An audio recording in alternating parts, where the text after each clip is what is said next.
until she closed her school in France and made arrangements to come here that she told me about that. She thought that it would make me want to come with her. And is it the way you thought it would be? Kit asked him. Are you happy about this, Jules? Honestly? Can you look at what's happening to Linda, to Sandy, to me, and think it's right? Kit, you've got to adjust to this, Jules said. I agree. You aren't in good shape. But it's your own fault.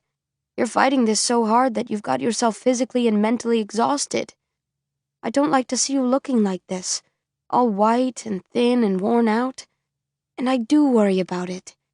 But the answer isn't with me, it's with you. If you just accept the situation and go along with it, I'm sure you'll be fine. You don't see. You don't understand. Kit cried in frustration. The tears, which she had never used to shed, were welling in her eyes. Jules, if you do like me, if you're really my friend, then help me, help us all, get us out of here. Jules shook his head. I can't. You know that. It would ruin everything. Then if you won't do that, will you do something else for me? Will you find out what happened to the other girls, the ones who went to your mother's European schools? There are files on them in her office. She told me so herself. What would you learn from that? Jules asked. They're probably scattered all over the place by now. You could look and see, couldn't you? What harm would that do? Jules shook his head. I can't go digging through my mother's private files. I'll ask her, though, if you want me to. And let you know what she says, or you can ask her yourself. A lot of good that will do, Kit exploded. The tears were so near the surface now that she knew if she stayed a moment longer she would not be able to control them. Turning abruptly, she left the music room, slamming the door behind her, and went out again into the hall. A cold burst of air met her, fresh and damp from the outdoors, and she saw that the great front door was standing open. A familiar figure stood beside it, adjusting the collar of her coat. Kit gave a startled cry and stretched out her hands. Natalie! The figure turned and Natalie Culler gave her a nod of acknowledgement. She completed buttoning the top of the coat and moved as though in preparation to step outside. Natalie, wait, don't go! Kit hurried over to her. What are you doing here? Collecting my money, Natalie said shortly. When your lady fired me, she owed me 2 weeks back pay. I was so mad at the time I just walked out without remembering it. But that money was mine. I earned every penny of it, and I came back today to get it. How did you get here? Kit asked excitedly. By car? How else? Think I'm going to walk up from the village? And you were able to get in the gate? I called ahead, Natalie said. She sent Mr. Jules down to open it. I guess she knew I wasn't about to be put off. She paused to stare at Kit, and the anger on her face faded slightly, to be replaced by concern.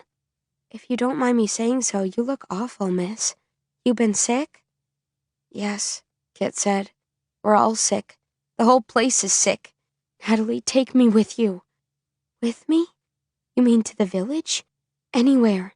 The village would be fine. Just some place where I can get to a telephone and make a call. Please, Natalie. It's cold out. You don't have a coat on. It doesn't matter. I won't be cold. The missus would be furious, Natalie said uncertainly. She'd likely have me arrested for kidnapping. Why don't you just write your folks and have them come for you, miss? That would be the best way to leave here, if that's what you want to do. I can't, Kit told her desperately. Our letters are all... She broke off the sentence as she heard a door open into the hall behind her. There was a moment of silence. Kit did not have to turn. She could tell from Natalie's expression whom it was that she would see. Natalie. Madame Duray's voice was like ice. Please leave here. I have given you your wages, and I did not invite you to stay and visit. Yes, ma'am. There was a flash of pure hatred across Natalie's face. She turned defiantly to speak to Kit. Goodbye, miss. You take care of yourself now. I hope you're feeling better soon. Wait, please!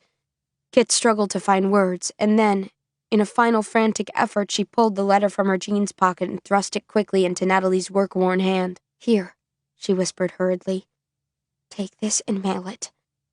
Natalie glanced down at the wadded paper in bewilderment. Mail it? To whom? Tracy Rosenblum, Kit said. She lives at... Catherine, Madame spoke from directly behind her. Come inside, away from that open door. You will take a chill. Natalie threw her one startled glance and stepped hurriedly out the door, pulling it closed behind her. She had the letter in her hand, but Kit could feel no thrill of triumph. There was no possible way that Natalie could mail it when there was no address on it. Chapter